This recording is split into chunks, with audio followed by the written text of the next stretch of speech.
الحمدللہ رب العالمین والصلاة والسلام علی سید المرسلین اما بعد فاعوذ باللہ من الشیطان الرجیم بسم اللہ الرحمن الرحیم. پڑھیے الصلاة والسلام علیک یا رسول اللہ وعلی آلک واصحابک یا حبیب اللہ. الصلاة والسلام علیک یا نبی اللہ وعلی آلک واصحابک یا نور اللہ. پیارے پیارے اسلامی بھائیوں اور مدنی چینل کے ناظرین، درود پاک پڑھنے کے بے شمار فضائل و برکات ہیں. مصطفیٰ جان رحمت شمع بزم ہدایت صلی اللہ تعالیٰ علیہ وسلم ایک بار اپنے گھر کے باہر تشریف لائے اور اکیلے ہی کہیں تشریف لے جانے لگے تو مسلمانوں کے دوسرے خلیفہ حضرت عمر فاروق اعظم رضی اللہ تعالیٰ عنہ جب دیکھا تو آپ گھبرائے کہ پیارے آقا اکیلے جا رہے ہیں، کوئی اور ساتھ بھی نہیں ہے، کہیں کوئی دشمن حملہ وغیرہ نہ کر دے، تو آپ بھی پیچھے پیچھے چل پڑے. تھوڑا آگے گئے تو دیکھا کہ نبی پاک علیہ الصلوۃ والسلام اللہ کی بارگاہ میں اکیلے تھے اور جا کے سجدہ ریز ہو گئے، سجدے میں چلے گئے. حضرت عمر فاروق ادب سے پیچھے ہٹ گئے. کچھ دیر کے بعد نبی پاک علیہ الصلوۃ والسلام نے جب سجدے سے سر اٹھایا تو فاروق اعظم کو دیکھ کر فرمایا کہ اے عمر، تم نے اچھا کیا کہ مجھے سجدے میں دیکھ کر تم ایک طرف کھڑے ہو گئے. اب نبی پاک علیہ الصلوۃ والسلام نے فرمایا ان جبریل اتانی فقال من صلی علیک من امتک واحدۃ صلی اللہ علیہ عشرا ورفعہ بها 10 درجات. آقا فرماتے بے شک ابھی ابھی جبریل امین میرے پاس آئے تھے اور عرض کی یا رسول اللہ صلی اللہ تعالی علیہ وسلم، آپ کا جو بھی امتی آپ پر ایک بار درود پاک پڑھے گا اللہ کریم اس پر اپنی 10 رحمتیں نازل فرمائے گا اور اس کے 10 درجات بھی بلند فرمائے گا. ایک درود 10 رحمتیں اور 10 درجے بھی بلند ہو رہے ہیں. اللہ اکبر. یہ ہے درود پاک کی فضیلت. اور سبحان اللہ، میرے آقا علیہ الصلوۃ والسلام کو جب یہ بشارتیں دی جاتی نا ہیں کہ امت کو اتنی نیکیاں ملیں گی، اتنی برکتیں ملیں گی، مجھے ایک بات بتائیں، درود ہم پڑھیں گے، ثواب کس کو ملے گا؟ ہمیں ملے گا. درجے کس کے بلند ہوں گے؟ ہمارے ہوں گے. گناہ کس کے معاف ہوں گے؟ ہمارے ہوں گے. خوشی کس کو ہو رہی ہے؟ ہمارے آقا کو. امت سے پیار دیکھو، ہے میری خوش قسمتی میں تیرا امتی. یہ میرے آقا ہیں کہ ہم ان کی امتی ہیں. یہ ہماری خوش بختی ہے کہ ہمیں برکت ملے، ہمیں رحمت ملے. ہمارے آقا خوش ہو جاتے ہیں. لیکن اب امتی کو کیا چاہیے؟ اسے چاہیے کہ وہ کثرت سے درود پاک پڑھے. آج ہم غور کریں کہ ہم پورے دن میں کتنی بار درود پاک پڑھتے ہیں. موبائل فون پر گھنٹوں گزرتے ہیں لوگوں کے، بیٹری ختم ہو جاتی ہے پھر چارج پہ لگاتے ہیں، پاور بینک لے کے گھوم رہے ہوتے ہیں. موبائل بند، ایسا لگتا ہے بندے کا آکسیجن بند ہو گیا ہے. اللہ کے بندو، یہ موبائل تمہارے گھنٹوں لے کے جا رہا ہے. اب ان گھنٹوں میں تم موبائل سے گناہ کما رہے ہو یا نیکی کما رہے ہو؟ کتنے لوگ ہیں جو موبائل سے نیکی کماتے ہیں؟ نہ ہونے کے برابر. اکثر اللہ نہ کرے موبائل سے حرام دیکھ رہے ہوتے ہیں، حرام سن رہے ہوتے ہیں، فضول ٹائم ضائع ہو رہا ہوتا ہے. خدارا اپنے وقت کو قیمتی بنائیے اور درود پاک کی کثرت کیجیے. روایتوں میں یہ مضمون ملتا ہے کہ قیامت کے دن نیک بھی پچھتائے گا، گناہ گار بھی پچھتائے گا. عرض کی گئی حضور گناہ گار پچھتائے گا یہ تو سمجھ آتا ہے، نیک کیوں پچھتائے گا؟ اللہ اکبر. کونین کے والی صلی اللہ تعالی علیہ وسلم نے فرمایا نیک اس لیے پچھتائے گا کہ اس کو یاد آئے گا کہ میں نے جو گھنٹے جو منٹ ضائع کر دیے، فضول کاموں میں خرچ کر دیے، جب وہ ثواب دیکھے گا قیامت کے دن کہ ایک بار سبحان اللہ کا اتنا ثواب، ایک درود کا اتنا ثواب، 2 رکعت نفل کا اتنا ثواب، تلاوت قرآن کا اتنا اجر، تو میں نے فضول ٹائم کیوں ضائع کیا؟ فرمایا نیک بھی اس وقت پچھتائے گا جب نیکیاں دیکھے گا، اجر دیکھے گا. تو اے میرے پیارے اسلامی بھائیوں، اس وقت پچھتانے سے بہتر ہے ابھی وقت کا صحیح استعمال کر لیں. اپنے ساتھ تسبیح رکھا کرو، چلتے پھرتے اٹھتے بیٹھتے درود پاک پڑھتے رہا کرو. ہر درود تمہارے نامہ اعمال میں 10 نیکیاں بڑھا رہا ہے، 10 گناہ کم کر رہا ہے، 10 رحمتیں برسا رہا ہے. اور سنو صرف یہ اجر نہیں بلکہ یہاں یہاں تک کتابوں میں لکھا ہے، احادیث میں مضمون ہے کہ مشکل ہے، پریشانی ہے، تکلیف ہے، درود کی کثرت کرو، درود تمہاری پریشانیاں دور کر دے گا۔ کون ہے جو ٹینشن میں نہیں ہے؟ سب کے ساتھ کوئی نہ کوئی ٹینشن لگی ہوئی ہے، ٹینشن بھی ہے پھر بھی درود نہیں پڑھ رہا ہے، کمال ہے۔ دکھوں نے تم کو جو گھیرا ہو تو درود پڑھو، دکھوں نے تم کو جو گھیرا ہو تو درود پڑھو، جو حاضری کی تمنا ہو تو درود پڑھو۔ آئیے مل کر محبت کے ساتھ با آواز بلند درود پاک پڑھ لیں۔ صلو علی الحبیب صلی اللہ تعالی علی محمد صلی اللہ علیہ وسلم۔ ایک عظیم ہستی، کمال کی پرسنالٹی ہیں کہ جب بھی ان کا نام لیتے ہیں دل میں ایک تسکین سی، جس کو کہتے ہیں نا بندہ فخر سا محسوس کرنے لگتا ہے، اپنے حوصلے بلند ہوتے نظر آ جاتے ہیں۔ اللہ اکبر، یہ کون ہستی ہے بتاتا ہوں میں ان کے بارے میں، مگر آؤ میں آپ کو پہلے مدینہ منورہ کی سردیوں کی رات کی ایک داستان سناتا ہوں، کچھ عرصہ پرانی، کچھ صدیوں پہلے چلتے ہیں۔ مدینے میں سرد رات ہے، اللہ مجھے اور آپ کو بار بار مکے مدینے کی حاضری عطا فرمائے۔ جنہوں نے مکے مدینے کی گرمیاں دیکھی ہیں نا، ان کو پتہ ہے وہاں گرمی بھی بڑی شوق سے حاضری دیتی ہے، مگر جب سردی آتی ہے نا تو سردی بھی جھوم جھوم کر خوب حاضری دیتی ہے۔ جو ریگستانی علاقے ہوتے ہیں نا، پہاڑی علاقے ہوتے ہیں، یہاں سردی بھی کمال کی ہوتی ہے اور گرمی بھی کمال کی ہے۔ اب وہ سردیوں کی راتیں تھیں تو مدینے کی گلیوں میں ایک آقا اور ایک غلام، غلام کا نام ہے اسلم، اور یہ غلام اور آقا جو ہے سخت سردی کی رات میں کہیں چلتے ہوئے جا رہے ہیں۔ پورے مدینے میں خاموشی ہے، لوگ گھروں میں سوئے ہوئے ہیں، اندھیری رات ہے۔ چلتے چلتے دیکھا کہ ایک خیمہ ہے، اس میں آگ جل رہی ہے۔ دونوں چلتے ہوئے خیمے کے جب قریب پہنچے تو پتہ چلا کہ خیمہ نہیں تھا، بلکہ ٹوٹا پھوٹا کچا سا ایک گھر تھا۔ کوئی قافلہ نہیں بلکہ خاتون تھی، اپنے ننھے منھے بچوں کے ساتھ مقیم تھی، چولہے پر ہنڈیاں چڑھائی ہوئی تھی جیسے کھانا پکا رہی ہو، اور بچے مسلسل رو رہے تھے، بھوک کی وجہ سے بچے مسلسل رو رہے تھے۔ آقا نے سلام کیا، خاتون نے بغیر توجہ کے ساتھ جب سلام کا جواب بھی دے دیا۔ آقا نے کہا میں گھر میں آ سکتا ہوں؟ خاتون نے کہا کسی خیر کا ارادہ ہے تو آ جاؤ، ورنہ تو کوئی ضرورت نہیں ہے۔ بڑی دکھی تھی خاتون، سیدھے منہ جواب بھی نہیں دے رہی تھی۔ تو اس نے کہا کہ بی بی تم کون ہو اور بچے کیوں رو رہے ہیں؟ خاتون نے کہا کہ میں مدینہ منورہ کی رہائشی ہوں، ان بچوں کو شدید بھوک لگی ہے اور اسی وجہ سے یہ رو رہے ہیں۔ آقا نے کہا تم نے ہنڈیا میں کیا پکانے کے لیے رکھا ہے؟ خاتون نے کہا اس میں صرف پانی ہے، میں نے بچوں کو بہلانے کے لیے پانی ہنڈیا میں رکھ دیا ہے کہ یہ تھک کر روتے روتے سو جائیں، مجھے کھلانے کو کچھ نہیں ہے، میں غریب عورت ہوں، امیر المومنین کو کیا خبر کہ ہمارا کیا حال ہے؟ وہ خاتون کہتی ہے کہ ہمارے اس حال کی امیر المومنین کو کیا خبر، حالانکہ ان کا حق ہے کہ وہ ہماری خبر رکھے۔ یقیناً قیامت کے دن اللہ کریم امیر المومنین اور ہمارے درمیان فیصلہ فرمائے گا، اور یقیناً آخرت کی پکڑ بہت سخت ہے۔ آقا نے اس دکھیاری عورت کی بات سنی تو آبدیدہ ہو گیا اور نرم لہجے میں کہا کہ اے بی بی، اللہ تمہاری مصیبتیں اور پریشانیاں دور کرے، مگر امیر المومنین کو کیا معلوم کہ تم اس حال میں ہو؟ وہ عورت کہتی وہ ہمارا حاکم ہے، ہم سے غافل ہے، اسے معلوم ہونا چاہیے ہم کس حال میں ہیں۔ بہرحال آقا اس دکھیاری عورت کی بات سن کر باہر آ گیا، اپنے خادم اسلم کو کہا کہ اسلم جلدی چلو۔ دونوں مدینہ منورہ کی آبادی سے ہوتے ہوتے ایک گوڈاؤن میں پہنچے، وہاں پر انہوں نے غلے کے گودام سے آٹا بھی لیا، غلہ بھی لیا، گندم لیا، اس میں کچھ پیسے بھی ڈالے، اور اس آقا نے وہ آٹے کی بوری اپنے کاندھے پہ اٹھا لی۔ غلام کہتا ہے آقا میں آپ کے ساتھ ہوں، مجھے یہ بوری اٹھانے دیجئے۔ آقا کہتا ہے اسلم، قیامت کے دن میرے گناہوں کا بوجھ کون اٹھائے گا؟ یہ تو دنیا کا بوجھ ہے، یہ مجھے ہی اٹھانے دو۔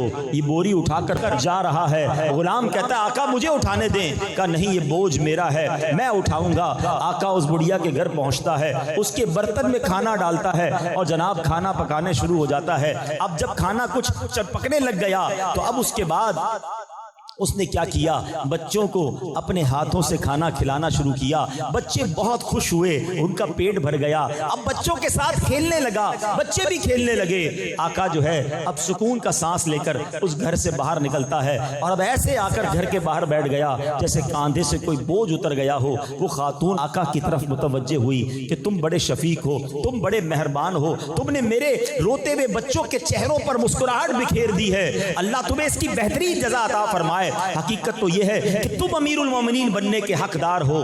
اسلم دیکھ رہا تھا کہ اب یہ خاتون کے اندر زبردست تبدیلی آ چکی تھی، بڑی خوش نظر آ رہی تھی۔ بہرحال اگر آقا کی جگہ کوئی اور ہوتا تو وہ بڑا پھولتا، بڑا جناب آکڑتا، مگر وہ آقا بالکل تعریفی کلمات پر توجہ نہیں دی، بلکہ کہا کہ جیسا تم کہہ رہی ہو ایسا بالکل نہیں، میں اور امیر المومنین بننے کا حقدار، یہ تو بڑی عجیب بات ہے۔ ہاں ایک بات ہے کہ جب تم کل امیر المومنین کے دربار میں آؤ گی تو مجھے وہاں ضرور دیکھو گی۔ بہرحال اب یہ مدینہ منورہ کی گلیوں سے گھومتے گھومتے گھر واپس آ گئے۔ اے میرے پیارے اسلامی بھائیوں، اب جتنے لوگ سن رہے ہیں سب کے ذہنوں میں ایک سوال پیدا ہو رہا ہوگا کہ مدینہ منورہ کی سخت سردی میں گلیوں کا دورہ کرنے والا وہ آقا کون تھا جو اپنے خادم کے ساتھ شہر مدینہ کا دورہ کرنے نکلا؟ یہ کون تھا؟ وہ کون تھا جو خادم اور آقا کے لباس میں بھی فرق نہیں تھا؟ یہ کون تھا کہ جس کے دل میں پیارے آقا کی امت کی خیر خواہی کا جذبہ کوٹ کوٹ کر بھرا ہوا تھا؟ وہ کون آقا تھا جو کاندھے پر اناج اٹھا کر اس بوڑھی خاتون کے گھر پہنچتا ہے، بچوں کو اپنے ہاتھوں سے کھلاتا ہے، جب تک بچے خوش نہیں ہوتے اسے سکون نہیں آتا؟ یہ کوئی اور نہیں، یہ ہم سب کے امام امیر المومنین خلیفۃ المسلمین مسلمانوں کے دوسرے خلیفہ حضرت عمر فاروق اعظم رضی اللہ تعالی۔ یہ وہ جذبہ تھا، یہ وہ تربیت مصطفیٰ صلی اللہ تعالی علیہ وسلم کا شاہکار ہے کہ نبی پاک کی امت کا خیال ایسا تھا۔ حضرت عمر فرماتے ہیں کہ اگر کسی نہر کے کنارے بکری بھی پیاسی مر جائے تو عمر سے اس کا سوال کیا جائے گا۔ حضرت عمر فاروق اعظم رضی اللہ تعالیٰ عنہ کی جو سیرت ہے وہ ساری دنیا کے جو حکمران ہیں ان کے لیے درس ہے کہ جو اپنی رعایا کا ایسے خیال رکھا کرتے تھے، وہ بڑے بڑے محلات میں نہیں رہتے۔ اللہ اکبر، ذرا سوچئے، یہ وہ لوگ تھے جو نبی پاک کے تربیت یافتہ تھے۔ لگژری لائف نہیں بلکہ وہ سادہ زندگی گزار کر امت کی خیر خواہی کیا کرتے تھے۔ آپ کو فاروق اعظم کہا جاتا ہے۔ فاروق پتہ ہے کس کو کہتے ہیں؟ فرق ڈالنے والے کو، ڈفرینشیٹ کر دینے والے کو۔ جب سے آپ ایمان لائے حق اور باطل کے درمیان ایسا فرق ڈال دیا اور مسلمانوں کو ایسا غلبہ نصیب ہوا کہ آپ کا نام جو ہے وہ فاروق اعظم پڑ گیا۔ یاد رہے، امیر المومنین سب سے پہلے دنیا میں اگر کسی کو کہا گیا نا تو وہ حضرت عمر فاروق کو کہا گیا، کیونکہ حضرت ابوبکر صدیق رضی اللہ تعالیٰ کو خلیفۃ الرسول اللہ کہا جاتا تھا۔ ٹھیک ہے، تو آپ سے لوگوں نے کہا کہ حضور اب آپ ہمارے امیر بن گئے ہیں تو آپ کو ہم کیا کہیں؟ آپ نے کہا اگر مجھے خلیفۃ الرسول اللہ تو مجھے نہیں کہہ سکتے کیونکہ میں تو حضرت ابوبکر کا خلیفہ ہوں، تو پھر خلیفۃ الرسول اللہ کہنا پڑے گا تو بہت بڑا ہو جائے گا۔ تو لوگوں نے کہا حضور ہم مومن ہیں، آپ ہمارے امیر ہیں، تو پھر آپ امیر المومنین ہوئے۔ کہا یہ ٹھیک ہے۔ تو سب سے پہلے امیر المومنین جن کو کہا گیا وہ فاروق اعظم رضی اللہ تعالیٰ عنہ ہیں۔ آپ کو پتہ ہے جمعے کے خطبے میں ہم یہ جو بڑے بڑے 4 صحابہ کرام ہیں نا، ان کا ذکر بڑے پیارے انداز میں سنتے ہیں۔ اب پرابلم یہ ہے کہ ہم آتے تو ہیں ہر جمعے کو، امام صاحب کہتے کیا ہیں سمجھ کسی کو نہیں آتی، نہ کسی کو سمجھنے کی ضرورت ہے، نہ کسی کے پاس ٹائم ہے۔ بندہ کہے یار پورا خطبہ یاد ہو گیا بچپن سے سنتے سنتے، کبھی مانا تو سمجھوں۔ اب سنو، حضرت عمر فاروق کے نام سے پہلے کیا خوبصورت القاب ہم سنتے ہیں، ذرا سنیے گا۔ اعدل الاصحاب مزین المنبر والمحراب الموافق رأیہ للوحی والکتاب سیدنا و مولانا الامام امیر المؤمنین وغیظ المنافقین امام المجاہدین فی رب العالمین ابی حفص عمر بن الخطاب رضی اللہ تعالی عنہ۔ سبحان اللہ۔ اب آپ کے ان القاب کا ذرا معنی سمجھنا۔ آپ اعدل الاصحاب، سارے صحابہ میں سب سے زیادہ عدل کرنے والے، آپ کی عدالت کے تو چرچے تھے نا، عدل الاصحاب ہیں۔ مزین المنبر والمحراب، محراب اور منبر کی آپ زینت ہیں۔ اللہ اکبر۔ الموافق رأیہ للوحی والکتاب، آپ کی زبان پر رب نے کیسا حق جاری کیا، ایک بار نہیں، 2 بار نہیں، علماء فرماتے ہیں 20 بار ایسا ہوا کہ حضرت عمر فاروق کوئی مشورہ نبی پاک کی بارگاہ میں پیش کرتے، اسی مشورے کی تائید میں قرآن کی آیت نازل ہو جاتی تھی۔ یعنی حضرت عمر کی رائے اور اس رائے پر قرآن کا نازل ہو جانا، تو صحابہ بھی کہا کرتے تھے عمر کی زبان پر حق جاری ہے، عمر جو کہتے ہیں قرآن نازل ہو جاتا ہے۔ اللہ اکبر۔ آگے سنو، امیر المؤمنین وغیظ المنافقین، منافقین پر بڑے غضب والے ہیں، مومنین کے امیر ہیں، اللہ کی راہ میں جہاد کرنے والوں کے امام ہیں۔ ابی حفص، آپ کی کنیت ابو حفص ہے، اور یہ بھی کمال کی کنیت ہے۔ ابو حفص، حفص کہتے ہیں شیر کے بچے کو، ابو حفص کہتے ہیں شیر کو، اور حضرت عمر وہ جرت والے، وہ طاقت والے اور ایسے غالب تھے کہ آپ کی کنیت بھی ابو حفص ہے۔ سبحان اللہ، اللہ اور اس کے رسول کے شیر۔ حضرت عمر کی تو کیا شان ہے، سبحان اللہ۔ یہ جو ذکر عمر کر رہے ہیں نا، یہ کتنی بڑی نیکی ہے۔ آؤ سنو اور ایمان تازہ کر لو۔ ہماری امی جان صدیقہ بنت صدیق حضرت عائشہ صدیقہ طیبہ طاہرہ رضی اللہ تعالی عنہا فرماتی ہیں زینوا مجالسکم بذکر عمرا، کہتی ہیں اپنی محافل کو حضرت عمر فاروق کے ذکر سے آراستہ کیا کرو۔ جب بیٹھا کرو نا تو عمر کا ذکر کر لیا کرو، دوستوں میں بیٹھو، گھر میں بیٹھو، مجالس، اکیلے بیٹھنے کو بھی مجلس کہتے ہیں، اکیلے میں بھی عمر کا ذکر کیا کرو، تمہاری مجلس کی زینت بڑھ جائے گی۔ تو آؤ امی حضور کا حکم مانتے ہوئے حضرت عمر کا ذکر کرتے ہیں، اللہ ان کے صدقے ہم پر رحمتوں کی بارش نازل فرمائے۔ ارے حضرت عمر کی فضیلت بیان کرنے کے لیے ایک ہی حدیث کافی ہے۔ اللہ کے نبی فرماتے ہیں میرے بعد کوئی نبی ہوتا تو عمر ہوتا۔ اب امیجن تو کریں نا، اب سوچے تو صحیح کہ وہ کیا پرسنالٹی ہوں گے کہ جن کے بارے میں یہ کہا جا رہا ہے۔ اللہ اکبر۔ حضرت عمر کا ایمان قبول کرنے کا واقعہ کیا کمال کا واقعہ ہے، مختلف روایتوں میں مختلف انداز سے نقل کیا گیا۔ ماجرا یہ تھا، حضرت عمر جب ایمان نہیں لائے تھے، ٹھیک ہے، 39 مسلمان ہوئے تھے۔ ذرا سمجھیے گا دور کیسا تھا کہ صرف 39 مسلمان تھے، ٹھیک ہے، 39 مرد مسلمان ہوئے تھے، کچھ خواتین ہوئی ہوں گی۔ ایک گھر تھا، اللہ پاک آپ کو اور مجھے بار بار مکے مدینے کی حاضری عطا فرمائے۔ صفا کی جو پہاڑی ہے نا، جہاں سے صفا مروہ سعی کرتے ہیں، صفا کی پہاڑی کے پاس ایک گھر تھا جس کو دار ارقم کہا جاتا ہے۔ اب تو وہ گھر وہاں نہیں ہے، مگر کبھی کبھی صفا مروہ سے گزرتے ہوئے ان یادوں کو تازہ کیا کرو کہ یہی کسی جگہ پر وہ گھر ہوگا جہاں ہمارے آقا چند صحابہ کے ساتھ چھپ چھپ کر عبادتوں کا سلسلہ تھا۔ اسلام کی بات ہوتی تھی مگر چھپ کر ہوتی تھی۔ سوچو ہمارے صحابہ کی کیسی قربانی تھی۔ آج اس مسجد میں مائک لگا کر کھلے عام آپ اللہ رسول کی بات کر رہے ہیں۔ ایک دور ایسا بھی تھا کہ سجدہ کرتے تھے تو مار پڑتی تھی، نماز پڑھتے تھے تو مار پڑتی تھی، اللہ کا نام لیتے تھے تو مار پڑتی تھی، اتنا ستایا جاتا تھا۔ کعبہ سامنے تھا، کبھی سوچو صفا کی پہاڑی اور کعبے کے درمیان ڈسٹنس کتنا ہے، بہت تھوڑا سا، مگر صفا پہ بیٹھے ہیں، طواف نہیں کر سکتے، کعبے پر آ کر دیدار نہیں کر سکتے، کعبے کا طواف نہیں کر سکتے کیونکہ کفار مارتے تھے۔ اتنا خوف، اتنا ظلم تھا۔ 39 مسلمان ہیں اور حضرت عمر ابھی ایمان نہیں لائے۔ حضرت عمر نے تلوار لی اور تلوار لے کر کہیں جا رہے ہیں۔ ایک صحابی نے راستے میں روکا، عمر کہاں کا ارادہ ہے؟ کہتے مسلمانوں کے نبی کو معاذ اللہ شہید کرنا ہے، اللہ کے رسول کو شہید کرنے کا ارادہ ہے۔ کہا اے عمر کیا کر رہے ہو؟ تم بنو زہرا اور بنو قریش کو کیسے سنبھالو گے؟ یہ قبیلے تمہارے خلاف ہو جائیں گے۔ بڑے جلال والے تھے، بڑا انداز تھا حضرت عمر کا۔ لگتا ہے تم بھی مسلمان ہو گئے ہو، مجھے ڈرا رہے ہو، مجھے روک رہے ہو، تم بھی ایمان لے آئے ہو لگتا ہے۔ اور کہا ہاں میں بھی ایمان لے آیا ہوں، مگر میں تمہیں اس سے بڑھ کر بات بتاؤں، غصہ بعد میں ہونا، اپنے گھر جاؤ، تمہاری بہن اور تمہارے بہنوئی بھی ایمان لے آئے۔ حضرت عمر کو یقین نہیں آیا۔ آپ کے بہنوئی تھے سعید بن زید رضی اللہ تعالیٰ عنہ، ٹھیک ہے، اور جیسے ہی گھر میں گئے تو گھر کے باہر سے کچھ پڑھنے کی آواز آئی۔ بہن اور بہنوئی قرآن پڑھ رہے تھے، حضرت خباب رضی اللہ تعالیٰ عنہ ان دونوں کو قرآن پڑھا رہے تھے، چھپ چھپ کے سارا معاملہ ہو رہا تھا۔ جیسے حضرت عمر کے آنے کی اطلاع ملی تو حضرت خباب پیچھے چھپ گئے اور اندر گئے۔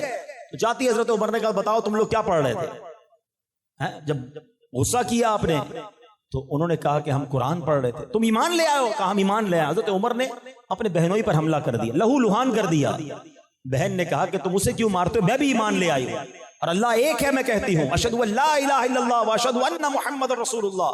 حضرت عمر نے بہن کو بھی مارا، مگر جب دیکھا کہ یہ لوگ کمال کا ایمان ہے کہ میرے غصے کے باوجود یہ چینج نہیں ہو رہے، جب غصہ ٹھنڈا ہوا تھا بتاؤ تو تم پڑھ کیا رہے تھے؟ بہن بھی کیسی بہن ہے کہ تم اللہ کے کلام کو ایسے نہیں پڑھ سکتے، پہلے تمہیں غسل کرنا ہوگا یا وضو کرنا ہوگا؟ میرے رب کے کلام کو پاک لوگ ہاتھ لگا سکتے ہیں۔ آئے ہائے کیسا ایمان تھا، اتنے جلال والے، اتنے جناب، ہاتھ میں تلوار لیے بھائی آیا ہے اور بہن کی ہمت دیکھو کہ وہ اللہ کا نام لے رہی ہے۔ بھائی کو کہتی پہلے وضو کر کے آؤ پھر قرآن کو ہاتھ لگانا۔ حضرت عمر وضو کر کے آئے، اب تلاوت قرآن ہوتی ہے، آئے ہائے قرآن کا ایک ایک لفظ نور بن کر حضرت عمر کے دل میں داخل ہو رہا ہے۔ اب کیا ہوا؟ کہ مجھے اب نبی پاک کے پاس جانا ہے۔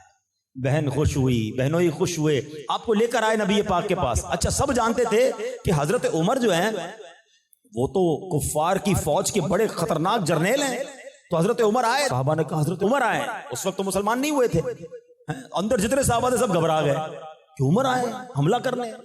حضرت حمزہ شیر خدا، ہاں حضرت حمزہ کی کیا شان ہے، نبی پاک کے مبارک چچا، وہ ایمان لے آئے تھے۔ انہوں نے کہا عمر کو آنے دو، اچھے ارادے سے آیا تو ٹھیک ہے، ورنہ عمر ہی کی تلوار ہوگی اسی کا سر ہوگا۔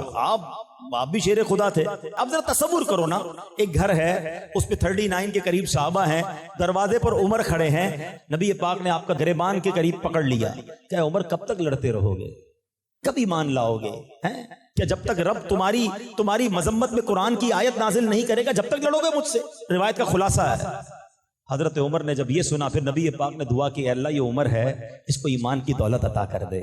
زبان مصطفیٰ سے دعا نکلنی ہے، اللہ اکبر۔ حضرت عمر نے کہا میں گواہی دیتا ہوں اللہ کے سوا کوئی عبادت کے لائق نہیں، اشہد ان لا الہ الا اللہ واشہد ان محمدا عبدہ ورسولہ، اللہ اکبر۔ جب حضرت عمر ایمان لائے مسلمانوں کو اتنی خوشی ہوئی، سب نے مل کر نعرہ تکبیر لگایا۔ اس نعرے کی یاد میں ہم بھی نعرہ لگاتے، نعرہ تکبیر، نعرہ تکبیر، نعرہ رسالت۔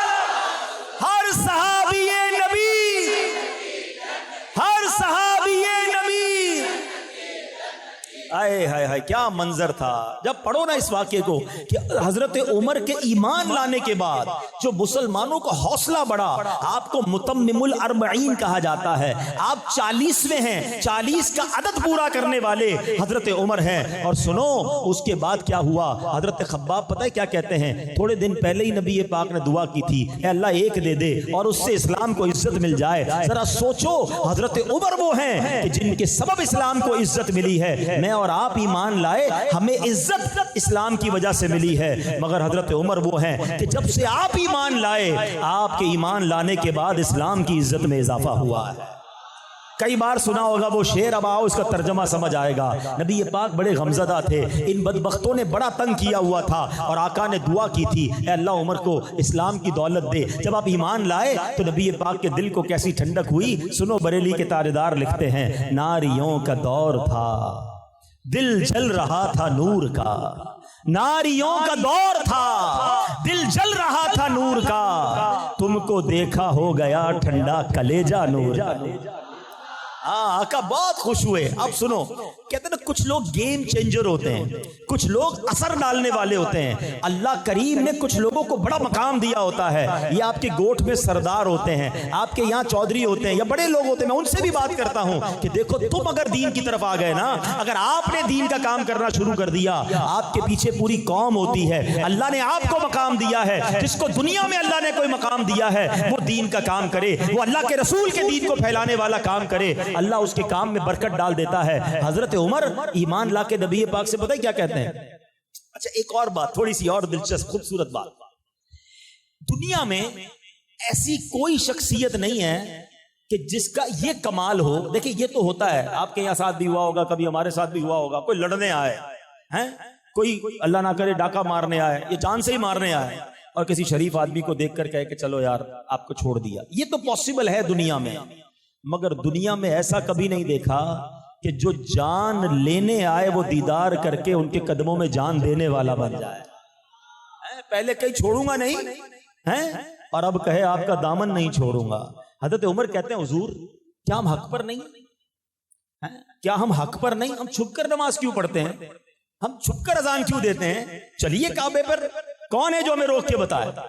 ابھی تو ایمان لائے ہیں، ادھر سینکڑوں ہیں، ادھر 40 ہی ہوئے ہیں، مگر جرت دیکھو، بہادری دیکھو، اللہ اکبر۔ میں تو کبھی کبھی تصور کرتا ہوں جب کتابوں میں پڑھا کہ اب دار ارقم سے 2 صفیں باہر نکلی اور کتابوں میں لکھا ایک صف کو لیڈ کر رہے ہیں، ایک صف کے امام ہیں حضرت عمر، ہاتھ میں تلوار ہے، دوسری صف ہے اس کو لیڈ کر رہے ہیں شیر خدا حضرت حمزہ رضی اللہ تعالیٰ عنہ۔ اب یہ دونوں صفوں میں مسلمان کعبے کی طرف جا رہے ہیں، اللہ اکبر۔ یہ ہیں حضرت عمر جن کی شان یہ ہے کہ جب سے ایمان لائے مسلمانوں کی عزت میں اضافہ ہی ہوتا چلا گیا۔ کیوں نہ حضرت عمر سے پیار کریں، کیوں نہ حضرت عمر کا تذکرہ خیر کریں، اللہ اکبر۔ کیسی کیسی شانیں احادیث میں بیان ہوئی کہ انسان سنے تو ایمان تازہ ہو جاتا ہے۔ سنو، حضرت عمر فاروق وہ عظیم صحابی ہیں کہ دنیا میں آپ کا نام مبارک عمر ہے، آسمانوں میں آپ کے نام کو فاروق کے نام سے پہچانا جاتا ہے۔ آسمانی کتاب تورات شریف میں آپ کا نام منطق الحق یعنی حق بات کہنے والے ہے۔ انجیل شریف میں آپ کا نام نامی کیا ہے؟ کافی۔ اور جنت میں آپ کا نام اقدس سراج ہوگا۔ سبحان اللہ۔ نبی پاک علیہ الصلوۃ والسلام کے یہ عظیم صحابی مکہ مکرمہ میں پیدا ہوئے، 40 کا عدد ان کی وجہ سے پورا ہوا اور آپ کو مراد رسول بھی کہا جاتا ہے۔ آپ کا عدل و انصاف بے مثال تھا، اس لیے عدل الاصحاب کہلاتے تھے۔ صحابہ میں سب سے بڑھ کر عدل کرنے والے حضرت عمر 63 سال اس دنیا میں تشریف فرما رہے، 12 سال تک آپ نے خلافت کے فرائض سر انجام دیے اور وہ دور مسلمانوں کا سنہرا دور تھا۔ آپ کا انداز حکومت، آپ کا عدل و انصاف، آپ کا مبارک اخلاق و کردار، خوف خدا، تقوی و پرہیزگاری، عاجزی اور انکساری، رحم دلی، قیامت تک کے لیے آنے والے مسلمانوں کے لیے ایک شاندار نمونہ ہے۔ آپ کو پتہ ہے آج بھی دنیا کی بڑی بڑی سپریم کورٹس میں، بلکہ یورپ کے امریکہ کی عدالتوں میں بھی عمر لا پڑھایا جاتا ہے۔ حضرت عمر نے اس دنیا میں بہت سارے کام پہلی بار کیے۔ آپ نے گورنر کی پوچھ پرچھ کا نظام آپ نے کیا، قاضی کا نظام، عدالتوں کا نظام آپ نے سب سے پہلے بنایا، اور بھی بہت سارے کام ایسے تھے جو آپ کے دور خلافت میں آگے بڑھے۔ سبحان اللہ۔ حضرت عمر فاروق رضی اللہ عنہ کے بارے میں سنیے، ایک بار نبی پاک علیہ الصلوۃ والسلام کی بارگاہ میں جبریل امین حاضر ہوئے اور جبریل امین کو نبی پاک نے کہا کہ اے جبرائیل، عمر کے فضائل اور اللہ پاک کے یہاں ان کا مقام و مرتبہ کیا ہے، ذرا بیان کیجیے۔ کون کہہ رہا ہے؟ نبی پاک کہہ رہے ہیں۔ اور کسے کہہ رہے ہیں؟ فرشتوں کے سردار جبریل امین سے۔ مگر حضرت جبرائیل کیا کہتے ہیں؟ لو جلست معک قدر ما لبث نوح فی قومہ، حضور میں اتنے سال آپ کے پاس بیٹھوں جتنی حضرت نوح علیہ السلام کی عمر ہے۔ لم استطیع ان اخبرک بفضائل عمر وما له عند اللہ، حضور میں آپ کی خدمت میں بیٹھوں اتنی سال جتنی حضرت نوح کی عمر تھی، اور میں ساری عمر فضائل عمر بیان کرتا رہوں، حضور پھر بھی پورے طور پر بیان نہیں کر سکوں گا۔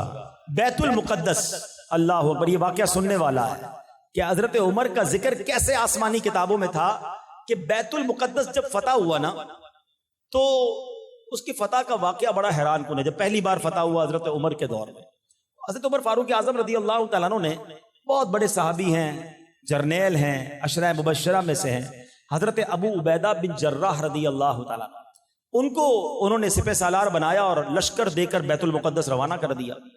حضرت ابو عبیدہ بن جراح رضی اللہ تعالیٰ عنہ لشکر کے ساتھ بیت المقدس پہنچے اور انہوں نے جو بیت المقدس کا جو قلعہ تھا جس میں کافر اندر تھے، غیر مسلم اندر تھے، آپ نے اس کا گھیراؤ کر لیا، 4 مہینے تک محاصرہ کر کے رکھا، مگر فتح نہیں ملی۔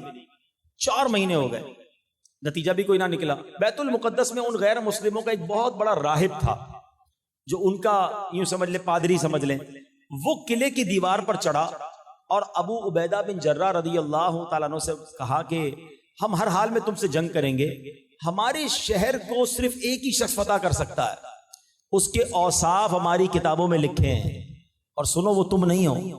حضرت ابو عبیدہ بن جراح کو کہا تمہارے ہاتھ میں فتح نہیں ہے، ہاں ہماری کتاب میں ہمیں پتہ ہے ایک بندہ ایسا ہے کہ جب وہ آئے گا نا تو وہ فتح کر لے گا، ہمیں یہ قلعہ چھوڑنا پڑے گا۔ اچھا، حضرت ابو عبیدہ بن جراح جو بڑے کمال کے تھے، کہا بتاؤ تو صحیح وہ کون ہے، کسی طرح پتہ تو چل جائے کہ ان کی کتابوں میں کس کا ذکر ہے۔ اچھا، وہ راہب بھی کمال ہے، اس نے بتا دیا کہ کہا ہماری کتاب میں لکھا ہے کہ وہ جناب محمد رسول اللہ صلی اللہ علیہ وسلم کا امتی ہوگا، اس کا نام عمر بن خطاب ہوگا، لوگ اسے فاروق کہیں گے، دینی معاملات میں بڑا سخت ہوگا، اللہ پاک کے معاملے میں لوگوں کی ملامت کی وہ پرواہ نہیں کرتا ہوگا، سبحان اللہ. حضرت ابو عبیدہ بن جرہ نے یہ سنا تو آپ تو خوب خوش ہو گئے. نعرہ لگایا آپ نے کہا فتحنا البلد ورب الکعبہ، رب کعبہ کی قسم ہم نے یہ شہر فتح کر لیا. چابی مل گئی نا، اس کے منہ سے نکل گیا. ہماری کتابوں میں لکھا ہے، آسمانی کتابوں میں لکھا ہے بیت المقدس فتح ہوگا مسلمانوں کے ہاتھوں. مگر ابو عبیدہ بن جرہ تم نہیں ہو، وہ کوئی اور ہے. اچھا اس کو یہ نہیں پتا تھا شاید کہ حضرت عمر حیات ہیں اور حضرت عمر نے ان کو بھیجا ہے. حضرت ابو عبیدہ بن جرہ نے فوراً لیٹر لکھا حضرت عمر کو، حضور تشریف لائیے، اب کام آپ کے ہاتھ سے ہی ہونا ہے، اب کسی اور کے ذریعے نہیں ہونا. اب سنو مسلمانوں کے خلیفہ ہیں، عاجزی اور انکساری کا عالم کیا ہے. کسی کو پتا چلے کہ آپ جناب آئیے، بہت بڑا کام آپ کے ہاتھ سے ہونے والا ہے، وہ پہلے تو لشکر تیار کرتا ہے، پھر تو جناب شہر میں خبر دیتا ہے کہ دیکھو میری شان یہ ہے، میں جب تک نہیں جاؤں گا افتتاح نہیں ہوگا، دروازہ نہیں کھلے گا، کام نہیں ہوگا. حضرت عمر اپنے غلام کے ساتھ روانہ ہوتے ہیں. خچر ایک ہے، سواری ایک ہے، سفر بہت بڑا تھا تو کہا ایسا کرتے ہیں کچھ گھنٹے میں سواری کروں گا، تم لگام کھینچ کے اس خچر کو یا گھوڑے کو چلانا، اس کے بعد کچھ گھنٹے تم سواری کرنا تو میں چلاؤں گا. اللہ اکبر. کیا دنیا نے یہ مثال دیکھی کہ غلام خچر پہ بیٹھے اور امیر المومنین سواری کو چلائیں؟ ایسا ہی ہوتا رہا. یہ باریاں ہوتی گئیں. حضرت عمر بیت المقدس کے پاس پہنچ گئے. کمال دیکھو، اب جب بیت المقدس کے قریب پہنچنے کا وقت آیا نا تو وہ باری آپ کے غلام کے خچر پہ بیٹھنے کی تھی. غلام کہتا ہے حضور سارا شہر آپ کا انتظار کر رہا ہے، پوری فوج آپ کا انتظار کر رہی ہے، ہم قریب پہنچنے والے ہیں، کتنا برا لگے گا کہ میں خچر پر بیٹھوں آپ پیدل چلیں. نہیں حضور باری تو میری ہے، میری عرض سن لیں، آپ بیٹھ جائیں، لوگ آپ کے استقبال کے لیے موجود ہیں. اللہ اکبر. ایسے ہی نہیں عادل الاصحاب کہا جاتا ان کو، ایسے ہی عدل کا شہنشاہ نہیں کہا جاتا. عمر کہتے ہیں باری تمہاری ہے، کوئی بات نہیں. اگر وہاں پر قوم استقبال کے لیے موجود ہے، اس دنیا نے یہ منظر دیکھا، امیر المومنین خلیفۃ المسلمین نبی پاک کے چہیتے صحابی جن کے ہاتھوں پر بیت المقدس فتح ہونا ہے، ان کا غلام خچر پر بیٹھا ہے اور وہ امیر المومنین اس خچر کی لگام تھامے بیت المقدس میں داخل ہو رہا ہے. اللہ اکبر. دروازہ کھٹکھٹایا گیا بیت المقدس کا. وہ راہب جو ہے وہ باہر آیا اور جب اس نے باہر آ کر حضرت عمر فاروق کو دیکھا، دیکھتے ہی پہچان گیا کہ ہماری کتابوں میں جس بندے کے بارے میں، جس شخصیت کے بارے میں نشانی ہے، یہ وہی ہیں جن کا ذکر ہماری کتابوں میں ہے. شہر انہوں نے فتح کرنا ہے. ان کافروں نے بغیر لڑائی کے بیت المقدس عمر فاروق اعظم کے حوالے کر دیا. مسلمانوں کو ایسی عظیم فتح نصیب ہوئی کہ جناب کوئی تلوار نہ چلی بلکہ بغیر لڑائی کے بیت المقدس فتح ہو گیا، کیونکہ انہیں معلوم تھا ہماری کتابوں میں ان کا ذکر ہے. اب ذرا سوچو ان کا مقام کیسا ہوگا، ان کا مرتبہ کیسا ہوگا کہ ان کا ذکر صدیوں پہلے اللہ کی کتابوں میں لکھا ہے. یقیناً اب تو بائبل، انجیل اور توریت میں تحریف کر دی گئی ہے. اب وہ ایسی کتاب نہیں رہی جیسی پہلے نازل ہوئی تھی. اب ہمارا پڑھنا بھی جائز نہیں ہے، لیکن بتانا یہ مقصود ہے کہ یہ وہ ہستیاں ہیں جن کا ذکر اس طرح پرانی کتابوں میں تھا. سبحان اللہ. میرے پیارے اسلامی بھائیوں، ایسے ایسے واقعات ہیں. حضرت عمر فاروق رضی اللہ تعالیٰ عنہ کے بارے میں آتا ہے کہ آپ کی حضرت ام کلثوم رضی اللہ تعالیٰ عنہ پیارے آقا کی پیاری نواسی ہے، بی بی فاطمہ کی شہزادی تھی. وہ حضرت عمر کی زوجیت میں تھی. تو ایک دن حضرت عمر فاروق نے دیکھا کہ حضرت ام کلثوم بڑی رو رہی ہیں. تو آپ نے رونے کا سبب پوچھا تو کہا کہ کعب الاحبار رضی اللہ تعالیٰ کہتے ہیں کہ آپ جہنم کے دروازے پر ہیں. صحابی رسول حضرت عمر کا کمال دیکھیں، خود بہت بڑے صحابی عشرہ مبشرہ میں ہیں، یقیناً حضرت کعب الاحبار کا بڑا نام ہے، مگر حضرت عمر فاروق تو ان سے زیادہ افضل ہیں. مگر جب یہ سنا تو آپ ڈر گئے. فوراً حضرت کعب الاحبار سے رابطہ کیا اور کہا تم میرے بارے میں یہ کہتے ہو میں جہنم کے دروازے پہ ہوں. تو کعب الاحبار پتہ کیا کہتے ہیں؟ اے امیر المومنین جلدی مت کیجئے، پہلے میری بات تو پوری سن لیں. اللہ کی قسم ذوالحجہ کا مہینہ ختم ہوتے ہی آپ جنت میں تشریف لے جائیں گے. یہ کیسی بات کر رہے ہو؟ ابھی مجھے کہتے ہو میں جہنم کے دروازے پہ ہوں اور ذوالحجہ ختم ہوگا تو جنت میں چلے جاؤں گا. اپنی بات کی وضاحت کرو. اللہ اکبر. کعب الاحبار کہتے ہیں کہ حضور میں نے اس ذات کی قسم جس کے قبضہ قدرت میں میری جان ہے، ہم نے اللہ کی کتاب میں پڑھا ہے، کیونکہ یہ پہلے ایمان نہیں لائے تھے، انہوں نے پچھلی کتابیں پڑھی ہوئی تھی، کہ ہم نے پچھلی کتابوں میں پڑھا ہے کہ آپ جہنم کے دروازے پر کھڑے ہیں، جب تک آپ حیات ہیں لوگوں کو جہنم میں جانے سے روک رہے ہیں، جب آپ دنیا سے تشریف لے جائیں گے تو لوگ قیامت تک جہنم میں گرتے رہیں گے. یعنی آپ جہنم کے دروازے پر کھڑے ہو کر مسلمانوں کو، ایمان والوں کو جہنم میں جانے سے روک رہے ہیں. یہ فضیلت عزت تھی حضرت عمر فاروق کی. اور کعب الاحبار یہ بھی جانتے تھے کہ جیسی ذوالحجہ ختم ہوگا محرم شروع ہوگا حضرت عمر دنیا سے چلے جائیں گے. اللہ اکبر. یہ واقعات پچھلی کتابوں میں موجود اور حضرت عمر فاروق کو یہ مقام حاصل ہے. سبحان اللہ. میرے پیارے اسلامی بھائیوں، میں نے شروع میں ایک بات کہی تھی کہ حضرت عمر فاروق جو ہیں وہ اسلام کے لیے عزت ہیں. اب سنو، نبی پاک علیہ الصلوۃ والسلام فرماتے ہیں، حضرت عبداللہ ابن عباس سے روایت ہے، روز قیامت، سنیے گا قیامت کے دن کیا ہوگا.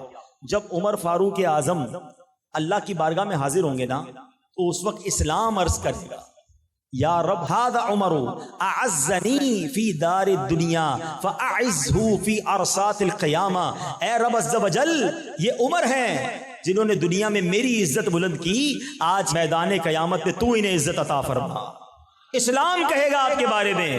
اور اس کے ساتھ ہی حضرت عمر فاروق کو 2 جبے پہنائے جائیں گے. ان جبوں میں ایسی خوشبو ہوگی کہ ان میں سے ایک بھی دنیا میں کھول دیا جائے تو ساری دنیا اس کی مہک سے معطر ہو جائے. حضرت عمر فاروق کو نورانی اونٹنی پر بٹھایا جائے گا، آپ کے آگے 70,000 جھنڈے لہرا رہے ہوں گے. اس وقت میدان محشر میں ایک آواز گونجے گی، یا اہل الموقف ھذا عمر فاعرفوا. اے اہل محشر، یہ عمر ہیں، انہیں پہچان لو. سبحان اللہ، سبحان اللہ. اے میرے پیارے اسلامی بھائیوں، اب حضرت عمر کا یہ ذکر خیر ہوا، آپ کا مرتبہ بیان ہوا، آپ کی عاجزی بیان ہوئی، جس کو نبی پاک نے اپنی زبان سے جنت کی بشارت دی ہو. مگر اس کے باوجود آپ کی عبادت کا حال کیا تھا کہ ساری رات عبادتیں ہوتی، گریہ بازاری ہوتی. اتنے بڑے صحابی ہو کر بھی اللہ کے خوف سے لرزتے تھے، آنسو بہاتے تھے. آپ کے بارے میں آتا اتنا روتے تھے، اتنا روتے تھے کہ آپ کے چہروں پر سیاہ لکیریں پڑ گئی تھی. خوف خدا میں اتنی نیکیاں ہیں اور رات روتے گزر رہی ہے. ہمارے گناہ کم نہیں ہوتے مگر پھر بھی رونا نہیں آتا، پھر بھی خدا کا خوف نہیں ہے، پھر بھی مرنے کا ڈر نہیں ہے. اے میرے پیارے اسلامی بھائیوں، یہ صحابہ کرام کی زندگی ہمیں سکھا رہی ہے کہ جنہوں نے بڑے مرتبے ہو کر بھی عاجزی کے ساتھ زندگی گزاری، بڑے مرتبے ہو کر بھی خوف خدا پہ زندگی گزاری. آج ہم میں سے کسی کو تھوڑا پیسہ مل جائے، تھوڑا نام مل جائے، تھوڑی شہرت مل جائے، علاقے کا کوئی بڑا بن جاؤں، ٹوری چینج ہو جاتی ہے، انداز ہی بدل جاتا ہے. غریبوں سے تو کوئی ہاتھ ہی نہیں ملاتا. نہ کرو ایسا، تکبر قریب نہ آنے دینا. اللہ تعالیٰ کو متکبر پسند نہیں ہے. عاجزی ان کے ساری اختیار کرو. جتنے بھی صحابہ کو آپ پڑھیں گے نا، جتنے بھی ولیوں کو پڑھیں گے، زمانے میں ان کا نام ہوگا مگر وہ عاجزی اور انکساری والے ہوں گے. اور آج تھوڑی سی عزت مل جائے تو بندے کا اسٹائل ہی چینج ہو جاتا ہے. نہ کریں ایسا. جو دوسرے کو حقیر جانتا ہے اس کی ساری عبادتیں برباد ہو جاتی ہے. وہ حدیث آپ نے سنی ہوگی نا کہ جس کے دل میں رائی کے دانے کے برابر بھی تکبر ہوگا وہ جنت میں داخل نہیں ہوگا. رائی کا دانہ کتنا ہوتا ہے پتہ ہے؟ بالکل نقطے جتنا. مثال کے طور پہ سمجھایا گیا، جس کا پورا دل ہی تکبر سے بھرا ہوا ہو اس کا کیا حال ہوگا. آپ کو پتہ ہے شیطان کیوں برباد ہوا؟ ایک بار تکبر کیا تھا اس نے، فرشتوں کا استاد تھا، بہت بڑا مقام تھا اس کا، مگر کیا ہوا؟ اس نے کیا کیا؟ اس نے اللہ کی بارگاہ میں کیا کہا تھا؟ انا خیر من، اے اللہ میں آدم سے بہتر ہوں.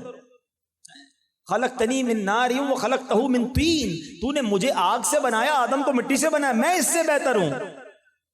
شیطان نے ایک بار کہا میں اس سے بہتر ہوں، ساری عبادتیں برباد.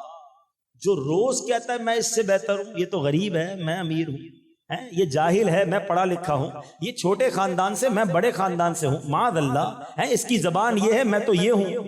یہ تو روز لوگ کہہ رہے ہیں، یا تو زبان سے کہہ رہے ہیں یا اپنے انداز سے کہہ رہے ہیں. اس نے ایک بار کہا مارا گیا. جو روز کہتا ہے اس کا کیا حال ہوگا؟ کبھی مت سمجھنا میں کسی سے بھی بہتر نہیں ہوں، میں گناہ گار ہوں، میں تو سب سے بیکار ہوں، اللہ اچھے مسلمانوں کے صدقے مجھے اچھا بنا دے. کبھی یہ تکبر قریب مت آنے دینا. اور دوسری بات کہ اتنے سارے نیک اعمال ہوتے ہوئے خوف خدا ہے. اللہ مجھے اور آپ کو بھی خوف خدا نصیب فرمائے. ادھر 5 وقت کوئی نماز پڑھ لے، ایک آدھا حج کر لے، اس کو لگتا ہے جنت کا ٹکٹ مل گیا مجھے. نہیں جناب، یہ تہجد گزار تھے، یہ ساری رات تلاوت کرنے والے تھے، اور نبی پاک نے جنت کی بشارت دی، جن کا ذکر پچھلی کتابوں میں، قرآن میں جن کے فضائل. وہ پھر بھی روتے تھے، پھر بھی معافی مانگتے تھے اللہ سے. اور ہم ہیں کہ گناہوں کے انبار ہیں پھر بھی شرمندہ نہیں ہوتے. اللہ حضرت عمر کے صدقے ہمیں صحیح معنوں میں اپنا خوف نصیب فرمائے. ہمیں 5 وقت کا نمازی بنائے، ہمیں سجدوں کی لذت عطا فرمائے، قرآن کے نور سے ہمارے دلوں کو منور فرمائے۔ مجھے ایک بات تو بتاؤ، یہ صحابہ اہل بیت ہمیں درس کیا دے رہے ہیں؟ حضرت عمر کی شہادت بتا رہی ہے کہ زخموں سے چور ہیں مگر نماز پڑھ رہے ہیں، اور 10 محرم کی شہادت بھی بتا رہی ہے کہ امام حسین بھی زخموں سے چور ہیں مگر کربلا کے میدان میں سجدہ کر رہے ہیں۔ کہ دیکھو نماز کسی صورت میں معاف نہیں ہے، مگر یہ صحابہ سے محبت کرنے والا، اہل بیت کی محبت کرنے والا، امام حسین کی نیاز پکانے اور کھانے والے کی نماز کیسے قضا ہو رہی ہے؟ ارے ہماری مسجدوں پہ پنکھے لگے ہیں، کارپیٹ بچھے، ہمیں لوگ بلا رہے ہیں، یہاں تلواریں نہیں ہیں، یہاں مار کوئی نہیں رہا، ہم پھر بھی نماز نہیں پڑھ رہے۔ ادھر تلواریں ہیں، لہو لہان ہیں، دشمن سامنے ہیں، سجدے ادھر بھی ہو رہے ہیں۔ کتنا فرق ہے ہم میں اور ان میں۔ یہ کیسی محبت ہے مجھے بتاؤ نا؟ محبت صحابہ، محبت اہل بیت، محبت رسول اللہ صلی اللہ علیہ وسلم۔ ایک نعرہ بچپن سے سارے لگاتے ہو کہ غلامی رسول میں، لگاؤ نا، غلامی رسول میں نہ ہو جو عشق مصطفیٰ۔ کیا کمال کا نعرہ ہے، نعرہ واقعی بہت اچھا ہے، مگر مجھے یہ بات سمجھ نہیں آتی کہ غلامی رسول میں موت بھی قبول ہے، اس کو نماز قبول کیوں نہیں ہے؟